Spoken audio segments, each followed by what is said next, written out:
This podcast is sponsored by the Fireman Moving Company. The Fireman Moving Company is the official moving company of WKU Athletics. Not only can they be trusted to move all the coaches in and out of Western, but they can move you anywhere nationwide. The Fireman Moving Company is owned and operated by firemen and is founded by WKU alumni. If you are looking to move sometime soon, give them a call at 270-791-1755 and get yourself a free quote.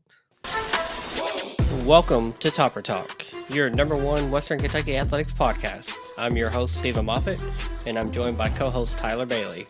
Hilltopper Nation, whether it's happening on the hill or on the road, grab those red towels, stand up and cheer, because it's up next on Topper Talk. Welcome back, and thank you for downloading and listening to another episode of the Topper Talk podcast. We are the official podcast of the Red Towel Trust Collective, and we are a proud member of the College Huddle podcast community. Make sure you're following us on all of our social media platforms, Twitter, Instagram, TikTok. Make sure you head on over to our YouTube channel and give us a follow and subscribe over there so you get updated whenever we drop and release a new episode. Man, third episode in the last 7 days, Tyler, man, we've got a lot to dive into. You ready to jump in? Yeah, man, let's get into it. Before we jump into, the basketball discussions of this last week and preview, a big game versus MTSU coming up this Saturday, we have to talk about our Red Towel wrap-up, which catches us up with all the athletic news and events that we missed since we last recorded. And as always, is brought to us by the Trent Bedding Company. Don't forget your headboards, pillows, and your sheets. We got everything you need for a good night's sleep. Number one on the same check, best of Bowling Green. All right. Hey! Twins, full, queen and king. Mattresses for anything. Come and pick it out and we can bring it to your house. Have you sleeping real good before the weekend's out. Trent Bedding. It's just like a mattress store. Hey. I gotta say, if Jay-Z wants to call someone for a Super Bowl halftime show, right there. Anyway, let's get into it. So Rick Bowie, he's officially announced as the offensive coordinator and QB coach. Kevin O'Brien promoted to tight ends coach. Jimmy Lindsey, he returns as defensive line coach and run game coordinator. And then Brian Applewhite, he was hired as running backs coach. And Kylie James hired as defensive tackles coach. Yeah, a lot of coaching news made official over the last week or so. Several of the names we already knew. Rick Bowie, had been known, just hadn't been officially announced. Jimmy Lindsey's obviously a familiar name. Glad to see him back on the hill. I really hope that Georgia pipeline and that strong recruiting that he was always known for during his previous tenure here, I hope that continues. Congratulations to Kevin O'Brien getting promoted internally. That's always awesome. And I've heard nothing but good things about the other two gentlemen on this list, Brian Applewhite as our running back coach and Callie James as our defensive tackle coach. That's one thing, we give Helton a lot of praise for is his management of the football program. And that starts with, the transfer portal, finding good players, finding players that fit our system. But I think we also recognize that he's really good at finding up and coming talent in the coaching ranks as well. So I'm never going to question the people that he brings in. He always finds those successful, young, hungry up and comers, gets the most out of them for, the couple, 2-3 years they're here before they get, snatched and plucked away by, a bigger program. But, that's just always been a strength of his, is really managing the program from the top down, starting with staff and filtering that down to the players and the on-field products. So I'm really excited to see what each of these guys bring to the program. WKU football also made the following signings official. We got offensive line Willis Anderson, offensive line Brandon Hollis, tight end Chris Nimmo, and wide receiver Fonzie Smith. And I gotta say, if he does not do a promo wearing a black leather jacket leaned up against a one of them old timey music players, WK football seriously missed an opportunity here. Yeah, the signing class is really starting to take shape. I think that's 50 new members that have been added to the roster as I've done a couple breakdowns and put it on the message boards and on Twitter. Kind of broke down all the players that have left to graduation into the portal, and all the players that we've signed as well. So I think it kind of will be a good time here in the near future that one of our next episodes will be, a broad overview of all the players that we've signed and added to this coming season signing class. Just getting to talk about all of them, know them a little bit better, kind of where they came from, what they've did, and what to expect from them in a Hilltopper uniform. So, but welcome to the Hill to all those guys. The Conference USA football schedule was also released this last Thursday. Be sure to listen to our episode going over it game by game. Yeah, shameless plug there. But we kind of did a last minute, off script episode this past Thursday. Within 15, 20 minutes after that was released at noon, we jumped on here and talked about, the whole schedule from, who we weren't playing to our bye weeks and the midweek games and, when we think homecoming might be and just, some of those home and away matchups and how they landed. And it was a good 30-minute conversation. And, obviously there's been, other comments and other opinions about that on Twitter and on the message boards as well. But, I really like how the schedule shapes up for us. I like the, having a week 0 game. So in theory, it gives us a third bye week in the, a break in the season, in the hopefully time to heal up and get healthy and prepare for that next opponent. So I really like the football schedule, and definitely shameless plug. If you haven't gone and listened to it, be sure to go find that episode and give it a listen. Cincinnati Bengals, they signed former Hilltopper wide receiver Mitchell Tinsley. Yeah, congratulations to Mitchell. Even though he finished his career at Penn State, we still recognize him as a former Hilltopper and as a pro top. The Winnipeg Blue Bombers, they signed former WKU wide receiver Jareth Stearns. Yeah, congratulations to Jareth. We all know the kind of season he had here in 2021, and he's been in the Canadian Football League and has been productive and successful there. And glad to see him catch on with Winnipeg. We'll obviously be cheering him on as well as another pro top. And some recent news: WKU football, former Hilltopper QB Jason Michaels won a Super Bowl ring as the Eagles tight end coach. Yeah, definitely congratulations to Jason Michael. Obviously best known for being the starting quarterback of the 2002 1AA National Championship team. He'd been coaching in the NFL for a while. He was with the Titans as a quarterback coach / I think he was assisting with offensive coordinating, but now most recently is with the Eagles coaching tight ends. So pretty awesome that even though we didn't have a player on the field, that we do have other people in the coaching ranks as well. And pretty awesome to see him get to be on that field and experience that championship feeling and get himself another ring. So definitely big congratulations to Jason Michael. Staying in the veins of WKU football video coordinator Chase Bitwolf was named Conference USA Video Coordinator of the Year.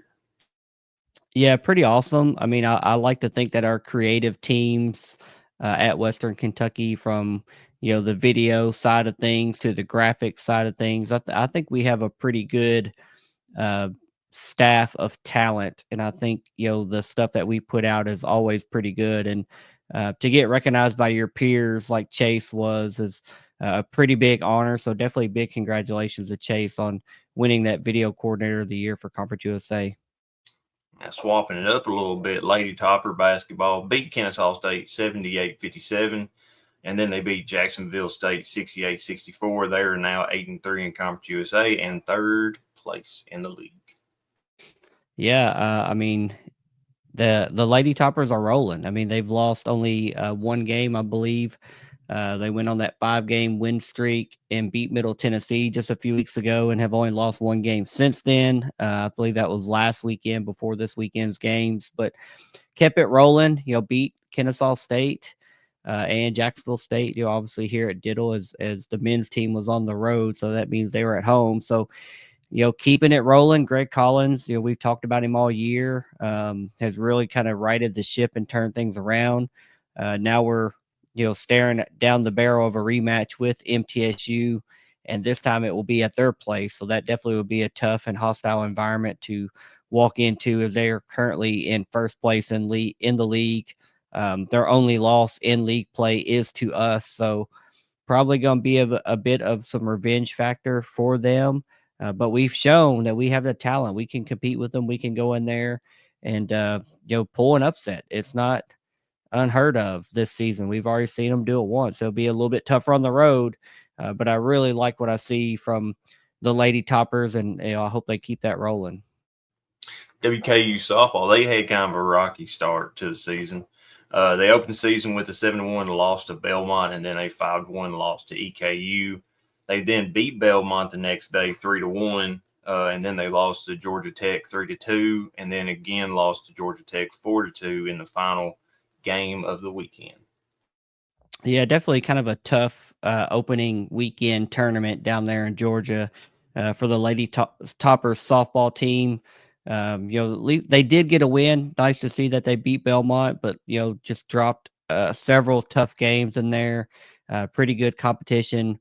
Hopefully there's just some early season rust, some early season jitters, and hopefully as the non-conference side of things shakes out, hopefully they just get a little bit more productive, a little bit more steady in their play. And then obviously as Conference USA play gets on tap in a month or so, hopefully they have it rolling, as they were picked pretty high in the league. So we expect some good things out of the softball team. WKU tennis, they beat NKU 7-0, and then lost to Cincinnati 6-1. Yeah, WKU tennis is 4-2 on the season now, so definitely a good start for them. Always nice to beat an in-state opponent in NKU, and just absolutely took them to the woodshed, 7-0. Pretty dominant victory. And then a tough match, obviously, against a good Cincinnati team. Got beat by them, but still like what I see from the tennis team, Coach Greg Davis, and that team is just really solid, and they're going to win a lot of matches this year. Now, WKU track and field, they were down at Birmingham. We had 13 personal records and 11 top 5 finishers. This is just a few of them. 60-meter hurdles, Cameron Horton finished third. Pole vault, Sam Crenshaw finished first.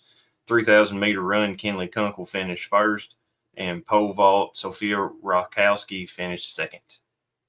Yeah, a lot of good stuff. 13 personal records at any track and field meet is obviously really good. You're kind of in the track and field world, you're always kind of competing against yourself and a time, a clock that, whatever your best that you can do, you want to be running your best or jumping your best or throwing your best, whatever event you're in at the end of the season. So nice to see, players kind of, or runners and athletes continuing to set personal records, and then the next meet, set it again.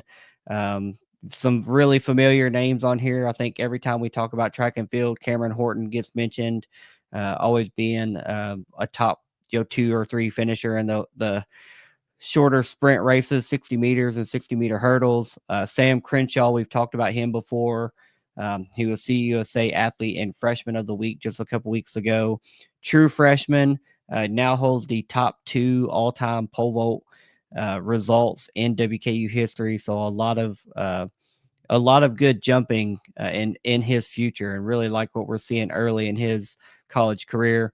Then Kenley Kunkel. I mean, again, that's a very familiar name. If you've been listening to us for 100+ episodes, we've talked about her several times. And the same with Sophia Roskowski. A second place finish that's very respectable in the pole vault. And as always, the full results of this meet can be found on WKUsports.com. Just go to track and field news or results, and you'll find every single event, every single athlete, how they finished, the time, place, etc. You can find all that on WKUsports.com. And that concludes this week's episode of the Red Towel Wrap Up. Moff, back to you. Yeah, man, good stuff as always. Spring sports are in full effect. I put a post up on our Twitter this past Saturday of all the stuff we had going on, from softball, from track, of both basketball teams playing. I mean, there's just a lot of stuff going on. Tennis, and now we've got softball has just started. Now baseball is right around the corner, just a few days away from starting. Then we'll have golf right behind that. So there's just a lot going on the hill. And as always, every single week, every single episode, we will be here to talk about what has happened and just kind of relive those events and how we did for all of our athletes. But now we've got to talk about our basketball team and our most recent road trip and road swing down against Kennesaw State, down in Georgia, and Jacksonville State in Alabama. On Thursday, we played and we lost to Kennesaw State. The final of that game was 76-69. The loss dropped us to 14-9 overall and 5-5 in conference play. The attendance for that game was 2,242 people there at Kennesaw State. Kind of a rough game. We started that game out real slow, got behind by 10, 12 points. But we were able to battle back and get into that game and make it competitive and quite frankly, put ourselves in a position to, steal a win on the road. But unfortunately, Adrian Woolley and Simeon Cottle, who we talked about in the preview of this game, both of those guys were kind of quiet when we played them here at Diddle Arena. We knew it was going to take that kind of defensive effort and slowing those two guys down who are kind of the head of the snake for them. Adrian Woolley's likely, the conference freshman of the year. And then Simeon Cottle, as advertised, he's just a tough guard. Both of those players helped them pull away for a late victory. Cottle finished the game with 30 points and 5 rebounds. Adrian Woolley had 23 points and 11 rebounds in that victory for Kennesaw State. But Tyler, what were your thoughts on this game before we jump into some of the stats? Well, it was kind of bewildering to me that, we started so slow, especially with the game that was right before it, New Mexico State. I figured that maybe some of that momentum would carry on. But, I mean, if fate had it otherwise, I mean, very slow start. And then you're right. I mean, every time Cottle threw up a shot, I mean, it seemed like the rim was just like 10 feet wide for him. He wasn't going to miss it. Heck, he went 50% from threes. And I mean, that game, yes, we lost, but the team showed fight there at the end. I tweeted about it to you. I mean, it's crazy that, most teams in the past probably would have laid down, but Western didn't, and they fought back. And that's something that I commend them for. Yeah, it's worth noting that, on both of these games that we're talking about, that we already know about the injury struggles that we've dealt with all year and players that dropping like flies. But this road trip, we were also without Jack Edelin due to a violation of team rules. He did not travel with the team. And then if you were watching the Kennesaw State game, it appeared that, maybe Enoch had an issue at halftime. Maybe he wasn't feeling well. He didn't play the Jacksonville State game at all. So I don't know if he was getting sick or whatever happened, but Enoch only played the first half of the game versus Kennesaw State and then did not come back in the second half. So, our already short and tight rotation of players was even tighter. And we see guys like Jalen Dorsey, walk on, who's been here for several years now, but, generally he's playing cleanup minutes, mop up minutes of blowouts or games that are just out of hand or put to bed. He's in, playing valuable minutes. He's playing 11, 12 minutes a game and has several times this year, going back to when we played La Tech earlier in both of these games, he played, several good minutes and he contributes. I don't want to, just say he's a walk-on and he shouldn't be out there. He's contributing to the team. He's a tough defender. He's a really aggressive rebounder. So I like what he brings to the court, but it's just definitely worth noting that, the Hilltoppers are playing a little shorthanded. But let's talk about some of these stat leaders. Our leading scorer was Don McHenry. He had 30 points, 6 rebounds, and 2 steals on the game. Christian Lander finished the game with 13 points and 6 rebounds. Braxton Bayless pitched in 10 points as our final scorer that got into double digits. And then look at some of our team stats. Field goal percentage, WKU shot 34.9% from the field, while Kennesaw State shot 44.6% from the field. To me, that paints most of the reason for this loss. This last several games we had won, we had been at 43, 44% and above in those victories.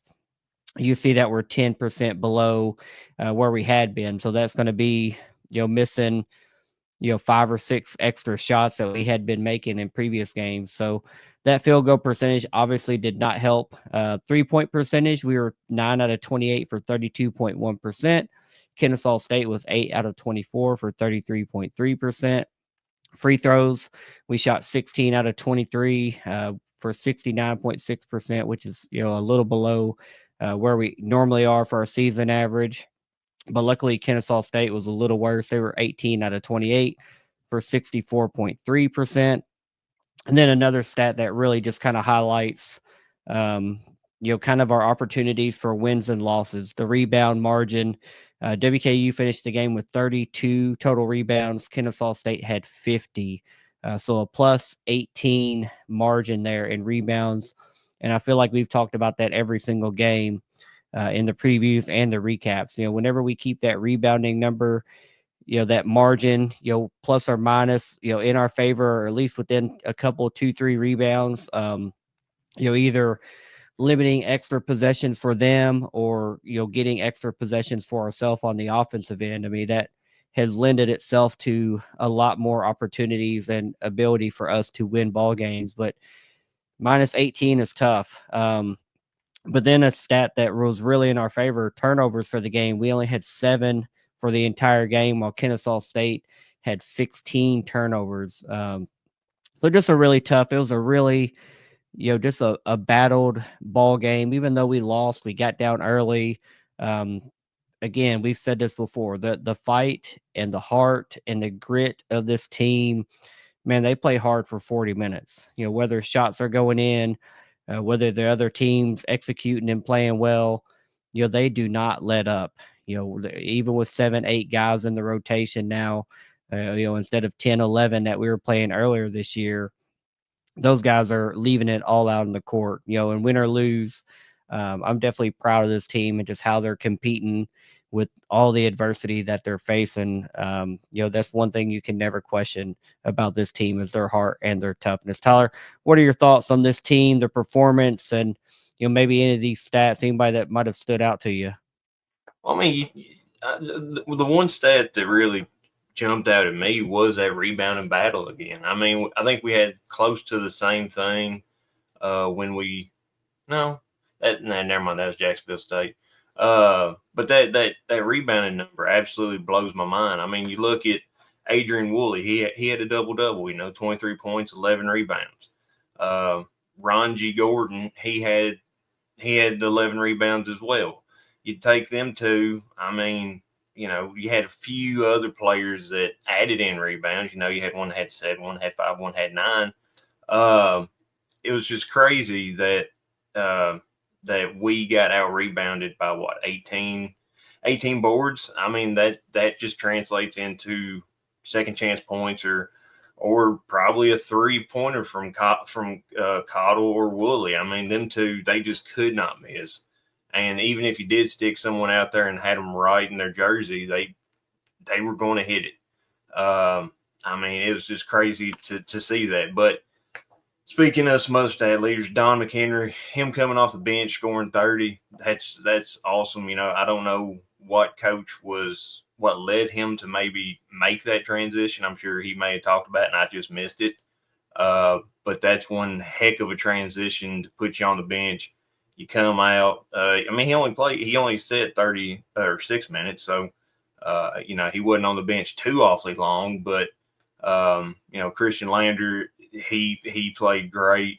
Tyrone Marshall, he kind of 8 points, 4 rebounds. He kind of had an off night. And then the rest of them, I mean, the team fought hard, but I mean, when you're shooting 34%, 32% from the threes, 34% from field goal range, those two numbers ain't going to win you many games. You know, that field goal percentage has to be probably low 30s or definitely up in the 40s. But, I mean, I like our team. I like that they fought, but, you know, you got to get the shots down. Yeah, it was a tough game. And, like we said, Adrian Woolley was every bit as advertised as what he has been all season. And that's the conference freshman player of the year. Go ahead and pencil that one in, because he's a heck of a player. And that was just a tough ball game. And those guys played well. But now let's look forward and talk about this game that we played on Saturday. We had the rematch with the Jacksonville State Gamecocks, the fighting Ray Harpers, however you want to look at them. The attendance for that game was 2,169. They wish they had 21,000. That ain't no way. We were able to jump out to an early lead behind some really hot shooting in this game. I think we opened the game up shooting 60, 70% from the field, and got up to as much as a 19-point lead. But we ultimately fell and lost this game after an impressive comeback by Jerron Pierre Jr. And the rest of the Gamecock squad. The loss drops WKU to 14-10 overall on the season, and they are 5-6 in Conference USA play. Jerron Pierre Jr. led the comeback for the Gamecocks. He had 28 points, and really, the turning point of this game was when they chipped away at that 19-point lead early and cut it down to 6 before halftime. Able to get to single digits, and then in the second half, they took that lead and were able to hold us off as we kind of exchanged leads several times there in the second half. But man, they just they had a couple players, and Jerron Pierre Jr. Was just named Conference USA Player of the Week this year. He was named the National Player of the Week. I forget what the name of the award was, but just to win a National Player of the Week award honor in our conference, I mean, that's really impressive. I feel like we had Tavion, or it might have been Davion, or maybe both of those guys that have won that award in the past. So just a really awesome honor for him. Unfortunately, it came against us and led to them, having a big comeback win. You hate to lose to Ray Harper. You hate to lose to anybody, but especially Ray Harper, especially Jacksonville State, who just, had our number just a couple months ago in the championship game of the football season. And now we're dealing with it on the basketball court as well. Not going to use being shorthanded, not going to use injuries, or, only had 7 scholarship players available. At this point of the season, it is what it is. We've shown that we can win games with the rotation that we have. And at the end of the day, it just comes down to our execution and our playing and our defensive abilities. And, kind of when we jump into the stats of this game, it's really, we played a heck of a ball game. I mean, you can't fault our offense for how we played, because we played a heck of a ball game. Jacksonville State just played a little bit better, and we're able to escape with that comeback win. Tyler, what were your thoughts on this game and just how it played out? Well, whenever we got up to 19 points there at the beginning, I was like, this ain't going to be this easy. Jacksonville State's going to go on a run, because Ray Harper was going to get the team right, and he did. I mean, well, he got Jerron Pierre right. You had some other players that chipped in some points there, kind of help him out. But I mean, this game was, once they got down to 6, and then at halftime, it was back and forth. I mean, this was a offensive, defensive showcase. This was one hell of a game. And I don't want it to be a classic, because we did end up losing, but I mean, this is one that you could go back and watch in a few years and be like, man, that was one. That game was great. Both teams were shooting fantastic. Last in the Jacksonville State game, there was 82 rebounds. In this game, there was 31 and 27. I mean, just wow. But it does suck being on the losing end of that game. But I mean, our players played great. Like I said, we shorthanded Enoch. I think it was said that he was sick or something. So he didn't play. But we came in with a short team, but these guys put their whole body on the line for it, played a solid 40 minutes. I just wish we could have kept that 19-point lead up. Yeah, the final score of the game was 85-83. I think I never said that in the lead up and kind of overview of the game, but lost that game by 2. Looking at our stat leaders for the game, Christian Lander stepped up and was our leading scorer. He had a 30-piece, 30 points, 4 rebounds, 2 steals, so kind of did a little bit of everything. Christian was hot, and quite frankly, it's nice to see him turning it on as we're getting into kind of this middle end of the season. I really like to see that. Tyrone Marshall also stepped up, 22 points, 7 rebounds, 2 assists, and 1 steal. Just that stat stuffer across the board. He can do a little bit of everything and affect the game on both ends of the court. Braxton Bayless had 15 points, 5 rebounds, 4 assists, 2 steals. Kind of the same with Braxton. He's really, over the last couple, 2-3 weeks, he's really stepped up his play compared to what we saw early, especially in the non-conference and early CUSA play. There was times you were like, man, what is this guy doing? Why is he on the court? Why is he shooting so much? You really can tell that he's gotten comfortable on the team and in his rotation and just his role on the team. He's adding to every time he's in the game. He's tough defensively, and he's making smart plays when he's on offense. So I really like to see that from him. And then Don McHenry was our final scorer in double figures. He ended the game with 10 points. Not as usual, 20-plus point outbursts that we've seen the last couple of weeks from him, but still able to get into double figures. Obviously would have been nice to have a little bit more from him to help us steal that win against Jacksonville State, but it just wasn't meant to be. But we had other guys step up, and like we've said, the effort was there, the energy was there, and quite frankly, let's talk about these team stats, man. When you look at some of these stats, it's almost hard to believe that we lost this game, but for everything that we did really well, Jacksonville State did it just as well or just a little bit better. So looking at the field goal percentage for both teams, WKU shot 51.8%. Jacksonville State was at 50% for the game. So both teams above 50%. That's kind of crazy, kind of unheard of. 3-point percentage, WKU was 12 out of 24, good for 50%. Jacksonville State was 9 out of 25, good for 36%. Free throws, WKU was a perfect 13 out of 13, while Jacksonville State made 16 out of 19 attempts, good for 84.2%. In the rebound department, WKU was at 27. Jacksonville State was at 31 total rebounds, including a 7-3 advantage in the offensive rebounds. So really kind of tipped the scales in their favor, along with, they made 3 more free throws than we even attempted, even though we were perfect on the game. Those extra possessions, free points at the free throw line when the clock's not moving.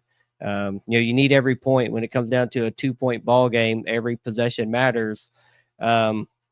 Looking at assists, steals, and turnovers, they were basically all even for the game. One other stat that did jump out at me that was just a little lopsided in their favor was total blocks on the game. WKU only had 1 block on the game, while Jacksonville State had 5. So, as good as we shot for the game, it would have been nice to have a couple of those shots not get deflected by the defense, because at least a couple of those I would assume would have went in with as good as we were shooting. But Tyler, what are your thoughts on just these stats and how some of these guys played versus Jacksonville State? Well, I think 30 points. I think that's Christian Lander's career high. I think whenever they announced that, he was at 28, and then he hit, I think, 2 free throws and put him up to 30. So that's great for him. To see Tyrone Marshall come out, this would be the second game in a week that he came out and really put up over 20 points. The last time it was him and Don McHenry versus New Mexico State. This game it was him and Christian Lander. See Braxton Bayless come out and help out. Sometimes some games he don't contribute as much as he probably can. He probably having an off game or something. But this one he came in, helped out, grabbed 5 rebounds as well, 4 assists. You look at Jalen Jackson, even though he had 2 points, he still dished out 3 assists, so he was responsible for 8 points, grabbed 2 rebounds. And Blaze Keita, I don't remember him this season getting to the free throw line that much, but he gets to the free throw line 4 times, and he was perfect on it. So that's great. That's awesome. He also added in 4 rebounds with it. Leroy, he grabbed three rebounds. He didn't, and he was the one block he got, but the refs seemed like they were really letting him play this game. It got kind of physical. But really, you look at some of them turnovers we had 11 turnovers. Some of them was just terrible. I remember one time, I can't remember who it was, but he passed the ball to someone across the court and it just went behind him. The guy was running up the court, just passed it and it went into the media table. But in the game of basketball, you're going to have that sometimes. But the team shot fantastic. Like I said, fantastic. If you shoot, over 50% field goals, 50% 3 points, in the 3-pointers, and 100% in your free throws, you expect to win the game. You did everything you could to win that game. It just came to 1 or 2 possessions that really just cost us. And I'd like to have this one back. I know the team, they have said they want to, and they expect to play Jacksonville State again. I think this will be a good matchup later in the season. Yeah, anything can happen down in Huntsville. I'm here for it. I can't wait for it to happen. Going to jump into some grades. Doing it a little different this time. We're going to lump both games into one set of grades. Tyler, you're more than welcome to split up a grade if you want. I think there might be a couple where that might be worth doing, but if you want to just combine them, that's kind of what I was going for with the road swing and kind of both being losses. I figured we could just lump them all together as one set of grades. So what do you have for the offense for this road trip? Man, in the Jacksonville State, it would be an A, but that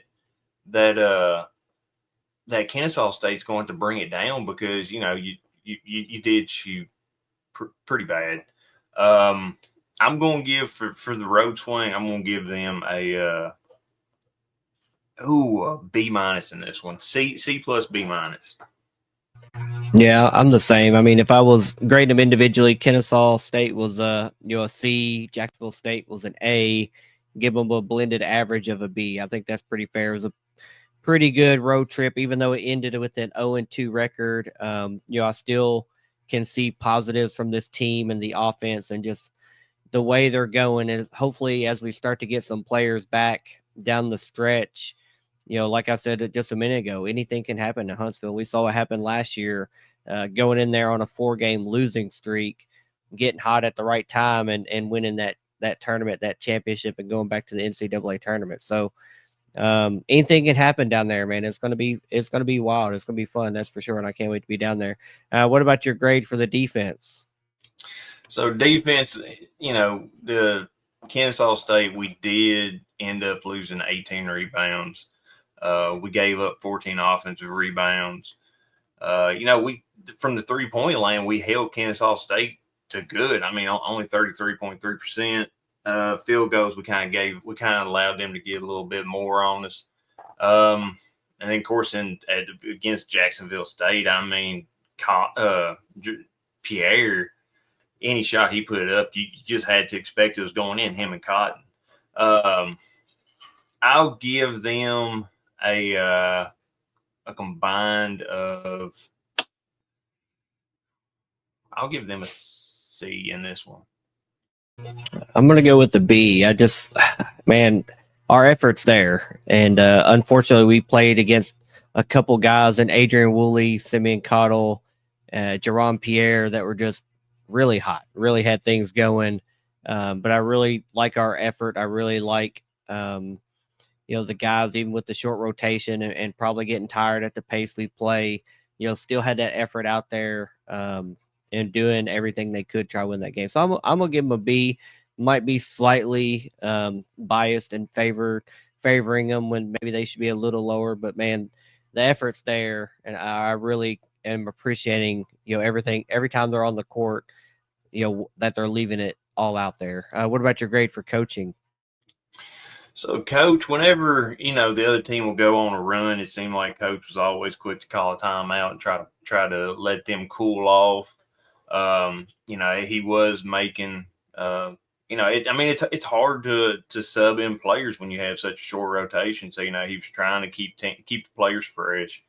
I think he did a good job of that. He always tried to look for the hot hands. He was swapping up some of the defenses a little bit, adding pressure, full court and everything like that. I'll give Coach a in this. I'm going to go with a B, and I'm only going with the B because it ended in a couple losses, even though I think we played really well. And honestly, we played well enough to win both of those games. But the other team just played a little bit better. But I think anyone that can't appreciate what Coach Plona is doing with this team and this roster and these injuries and just, every other variable being thrown his way, I would question if you know ball, if you can't appreciate just what he's doing and the games that he's winning and keeping us competitive in with the hand he's been dealt so far this season. There's a reason why he's won 80% plus of his games as a head coach. And, we see this team and the ceiling that they have when they play their best, man, they're tough. They're one of the best teams, if not the best team in Conference USA. But, inconsistency has been there, for a number of reasons, whether it's injuries or whatever, that it does happen. But man, he's, Coach Plona and staff are coaching their butts off. And man, those guys deserve probably more than a B, but I'm going to give them a B just because we went 0-2 on the weekend. What about your overall grade for the road swing? Oh gosh, A, C, B. I guess I'll have to average it out to a B minus. Yeah, I'm right there with you. Unfortunately, it was an 0-2 road swing. As we entered the road trip with a 6-way tie for third, fourth place, whatever it was, and now we've dropped down to 8th place in the league, but we're still just 2 games out of 3rd place. So there's plenty of basketball to be played, and luckily for us, 5 of our next 7 games are at home in the friendly confines of EA Diddle Arena.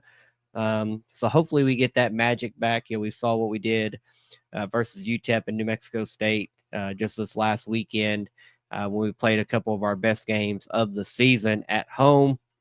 And quite frankly, we're going to need it for this next one because this coming Saturday, February 15th, we renew the 100 Miles of Hate rivalry matchup with MTSU. The game will be in EA Diddle Arena. It is a 7 p.m. tip-off. The game will be on CBS Sports Network. But if you're listening and you're able, you need to get to Diddle Arena and support this team and give us that home court advantage. We need everyone there that can be there. We need students there, season ticket holders, bring a friend. We need that home court advantage. MTSU enters the game 16-8 overall. They are 7-4 in conference play, while WKU is 14-10 overall and 5-6 in conference play. Like I mentioned a minute ago, WKU is currently 8th in Conference USA standings, and MTSU is tied for 2nd with Liberty. And both of those two are 2 games behind Jacksonville State, who is in 1st place in Conference USA. The 2 teams previously met on January 18th, with MTSU coming away with a 71-57 victory. Justin Porter and Isam Mustafa led MTSU to victory in that game. I think we all remember that game was kind of a back and forth battle. Looked like anybody could have won that game up until the point that Julius Thetford went down with that dislocated kneecap. I think we all remember him going down and yelling in pain. And it just seemed like kind of the wheels kind of came off for the team. I don't know if it was just mentally or, just missing Julius on the court there, but, we really kind of lost our momentum and MTSU was able to pull away for that win there at the Glass House. But, it's a new game. We're back at home. We'll still be without Julius, obviously, and I'd say without Babacar. We haven't heard an update on him in a couple weeks, but looking at the ESPN matchup predictor, it does favor WKU to the tune of 59.7% to only 40.3% for MTSU. So a little bit of a head scratcher there, given current standings and kind of, which way teams are headed. And, I would almost expect the betting line to be, in the 2.5 to 3.5 point range in favor of MTSU. So, I don't know how ESPN figures up their matchup, but I'll take being favored, and obviously we hope that comes true. We hope that, comes out not only on paper, but on the court as well as a WKU victory, as we always want to beat MTSU in that 100 miles of hate rivalry in any sport, home or away, it doesn't matter. We want to beat those Blue Raiders. We definitely owe them one. We don't want to go 0-2 on the season. But Tyler, what are your thoughts on this matchup as the 100 miles of hate is being renewed this Saturday? I think this comes at a good time. Yes, we are coming off a two-game losing road swing, but we as you said, our next few games are at home. I feel like this would be a great, fantastic start to that homestand. And it's always good whenever MTSU comes to town because it just gives us another chance to beat them. But I think this game will be a hard game, a good, hard fought game, as most rivalry games are. You can throw out all the records and all the stats because someone's going to come up and be the big time player that you're not expecting.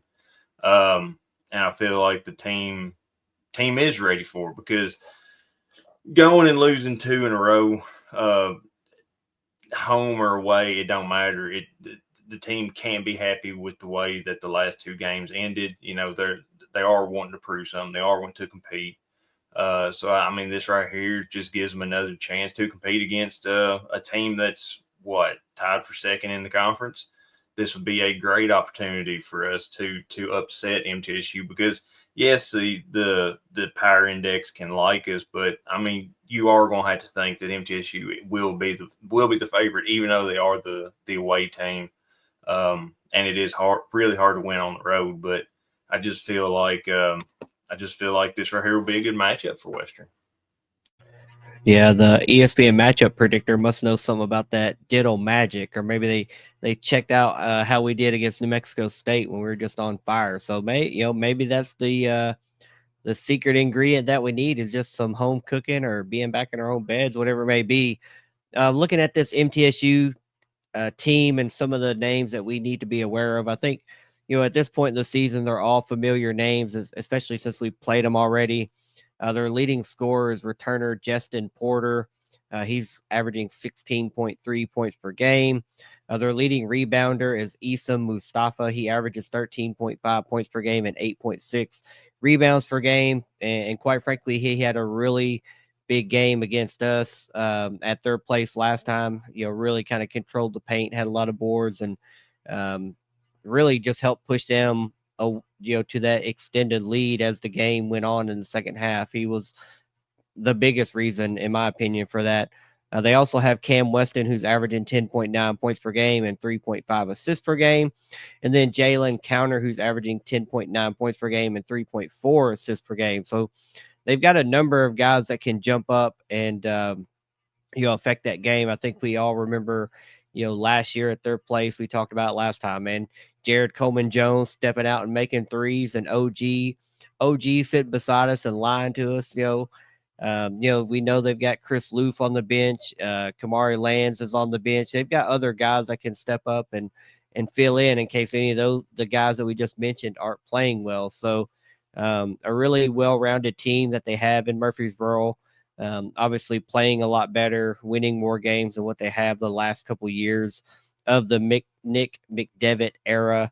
So it's going to be a tough game. It's going to be a battle. Looking at the team stats and just how we match up on paper, man, it's really, really similar. Just looking at the stats, points per game, we're averaging 77.8 points per game. They are at 75.8 points per game. Points allowed, we're allowing 75.2 while they're only allowing 70.7. Field goal percentage, we're at 43.5 while they are at 45.7. We kind of know that's been one of those Achilles heels. If we're shooting, 42% or below, we've lost a lot of ball games. The last, 3 of the last 5, we've shot 45 plus, and we've won some ball games. So, got to take good shots. And obviously, we need some shot makers as well.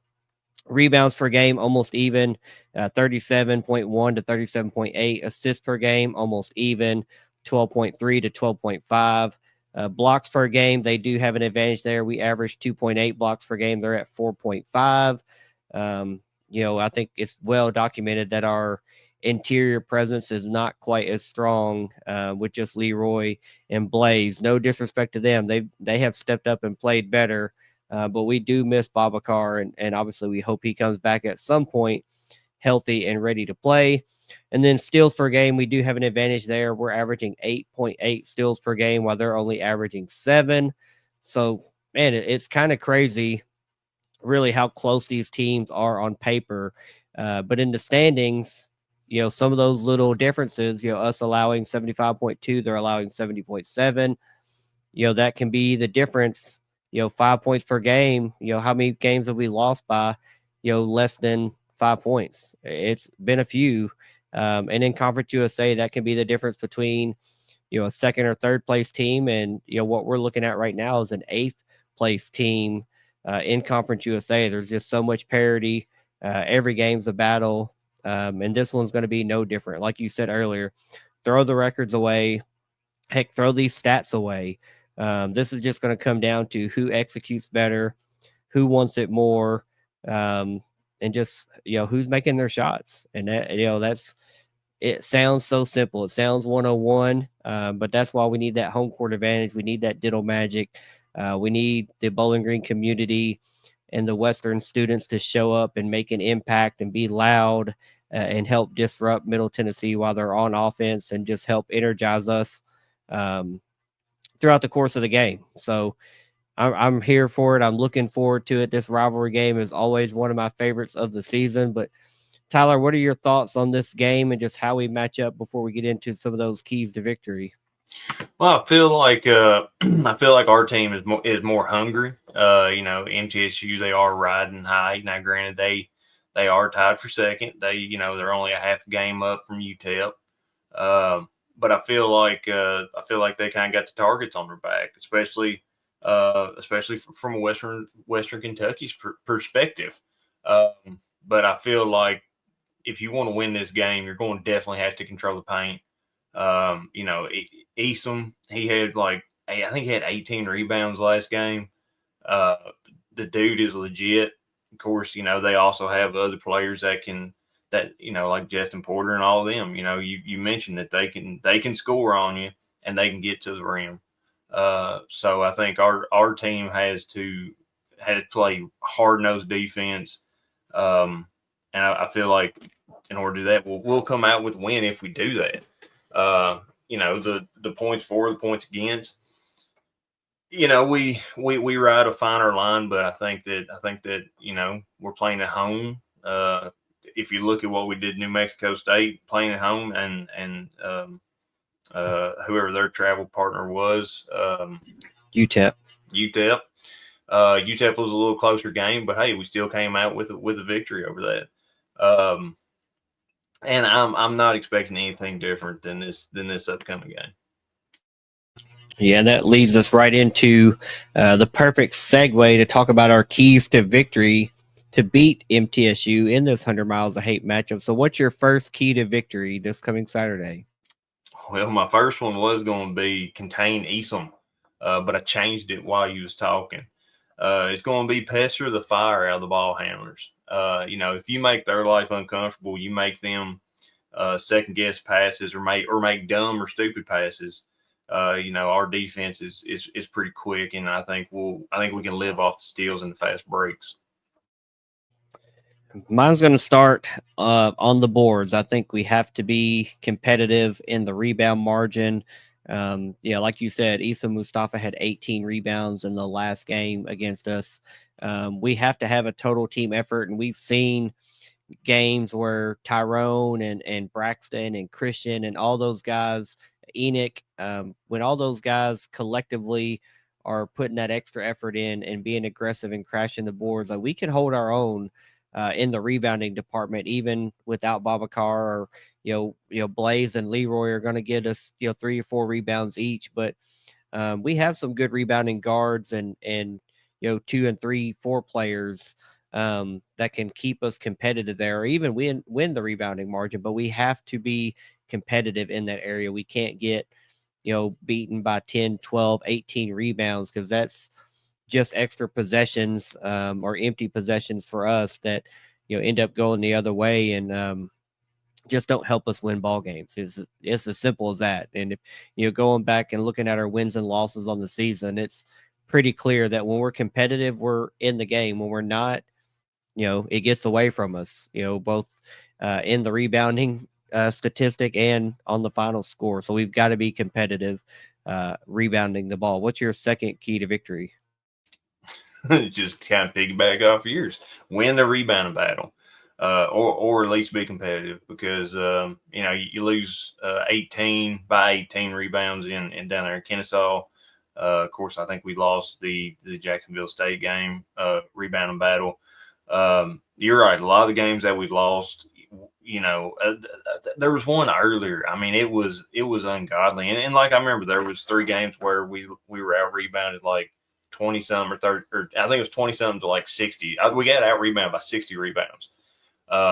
We cannot keep that trend. We have to be able to get down there, get your butt on somebody, box them out, and be sure to come down with it. I think my second key to victory is going to be highlighting something that I heard Coach Plona talk about last week in his media availability, and that's that when we move the ball and we make the extra pass, and when our shooters are catching the ball off of a catch and shoot shot instead of a dribble creation, which I feel like we've talked about a couple times in some game previews and recaps. But our players are shooting 42%, I think it was, from 3 off of catch and shoot opportunities when those extra passes are getting made, or if you're playing that inside out game and finding an open shooter, versus if they're shooting a 3 off the dribble or trying to create on their own. I think they're shooting in the lower 20%. So the fact that they're shooting 18 percentage points better off a catch and shoot 3,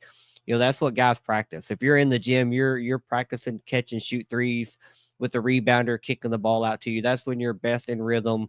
You've got your feet, you've got good balance, good follow through, and you're going to make more shots that way than trying to play that and one ball, create your own, fading away, coming around the screen. It's just a tougher shot. So I think we have to have good ball movement and just make that extra pass and find the open shooter. What's your next key to victory? You son of a gun! I should have kept contain Esom. my third key to victory was make the extra pass, because going back to recent games, that's when we were hitting the 3s. You're right. After the New Mexico State game, I was down there in the media room, and Coach said he's like, we break it down into the 3s the players hit. The majority of them are set 3s coming in off the pass. Either from the post player kicking out, or from a guard swinging the ball or skipping a ball, skip pass. But definitely make the extra pass. Again, reminder, we don't share notes, man. We're shooting from the hip, shooting from the top of the brain here, not sharing notes, but definitely similar ideals on what we need to do to win the game. But my third key to victory is going to be that we need to be aggressive and drive the ball. Even though they do have a big guy in Mustafa, and they'll put in Chris Loof as well, who's a 7-footer and can affect the game. I don't think that needs to make us be hesitant to try to get in the paint and get those buckets close to the goal. I think we saw against UTEP and New Mexico State that when we're aggressive, it kind of opens up both facets of the game. You're getting shots closer to the goal, and it's also going to draw that defense in to where you have that opportunity to kick out and have an open 3-point shot look. So I think staying aggressive, maybe creating some foul trouble, or open that extra pass for a shot in the corner, whatever it may be, I think some of our guys, Enoch and Wu and Braxton, Don, all those guys, Christian, even all those guys, when they're aggressive and driving, I think good things happen. I think we've seen it turn into good 3-point shooting and good 3-point shots and just overall better shot selection and a higher efficiency of shots being made. So be aggressive. Tyler, who you got for your MVT versus Middle Tennessee? I'm going to go with Wu Marshall again on it. I like the game he's been playing. And the boy can put up numbers. He can grab rebounds. He's just he's a jack of all trades, if you ask me. And he's very beneficial to the team whenever he's playing great. And I feel like this will be one of his games.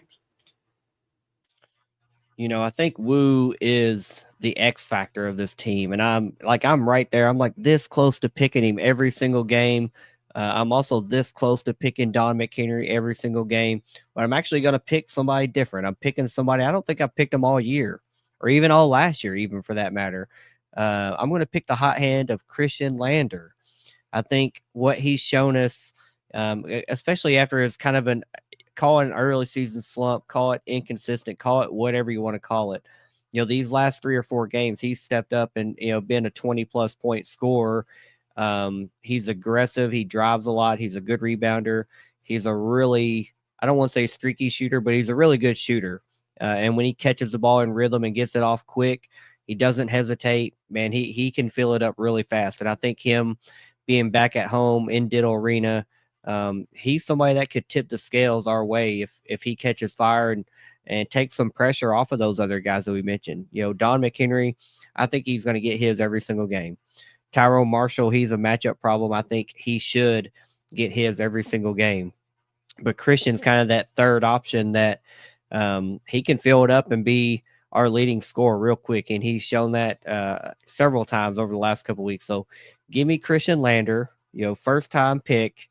Don't let me down, KL. I know what you can do, friend of the podcast, but I've got faith in him, man. I think he wants to finish his Hilltopper career strong as a senior. And with this team, with a lot of senior leadership here, obviously this season hasn't quite gone exactly how they would all hope and planned. But like we said, there's still plenty of games to be played in a tournament in Huntsville that will determine who goes to the NCAA tournament. And I think Christian can and will be a big part of how this season ends and how it goes from here. And I think it's been really nice to see him, getting his legs under him and just really contributing on both ends of the court these last couple weeks.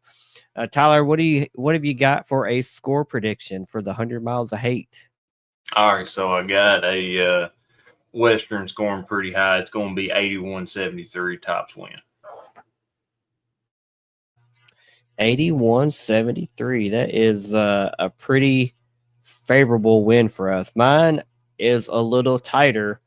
I've got it being an 82-79, also a Hilltopper victory. I can't pick against us. I can sometimes, but I can't at home, and I can't against that blue team from 100 miles south. I can't do it. I don't care if Don and Christian both get the flu before this game starts and they're not playing, and we got 5 guys and no bench. I'm still going to put my red glasses on and pick WKU to win. I'm not picking us to lose against MTSU. We can beat them. It will be a tough game at home or away. It's going to be tough.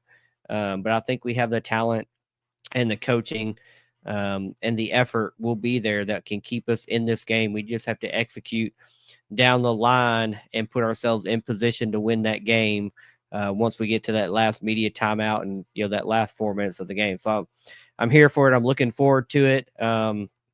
Obviously, basketball season, it's not winding down, but we're really into the meat of Conference USA's. We made the turn now of the middle of conference play, and now all the other spring sports are starting up. There's just a ton going on.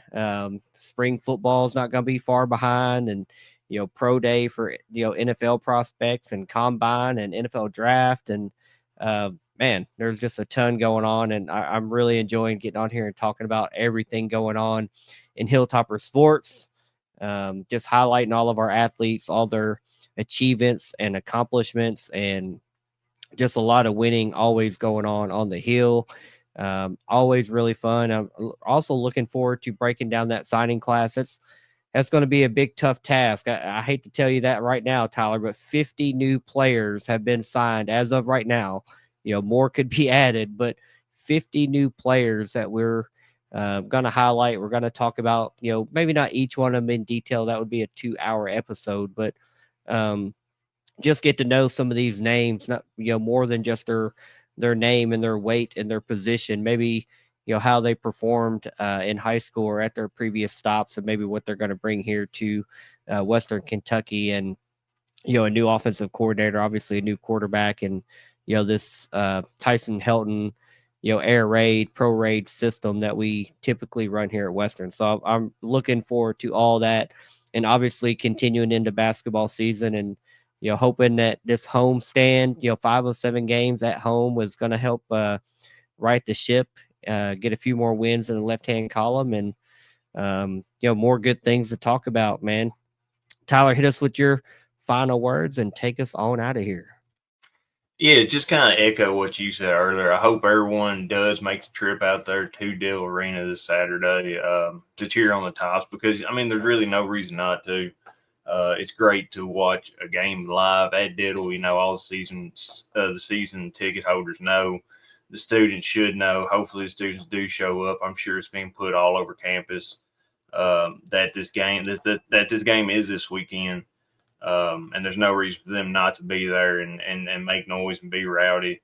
There's other games on TV that some people may want to watch, but if you got a chance to watch the game in person, especially one of this caliber, there's no reason just to stay home and watch one on TV that you can keep up with your phone in your pocket and scores, or at least watch the highlights whenever you get home. There's absolutely no excuse not to be there. I'm expecting a really crowded, almost sold out Diddle. This team deserves it. This team is a bunch of fighters. So I just want everyone to come out and support the Tops. But yeah, you're right. The spring sports are starting up. There's a lot of good ones. Softball, I can see them definitely being good this year. They just got some things they need to work on. Track and field, of course, they're always doing great things. Golf will be starting up later. But it's another great day to be a Hilltopper and to be a Hilltopper fan. So with that, Moff, who has better than us? Nobody, buddy. You know it. Definitely not MTSU. Suck it. Go Tops. Go Tops. Later, guys. See you.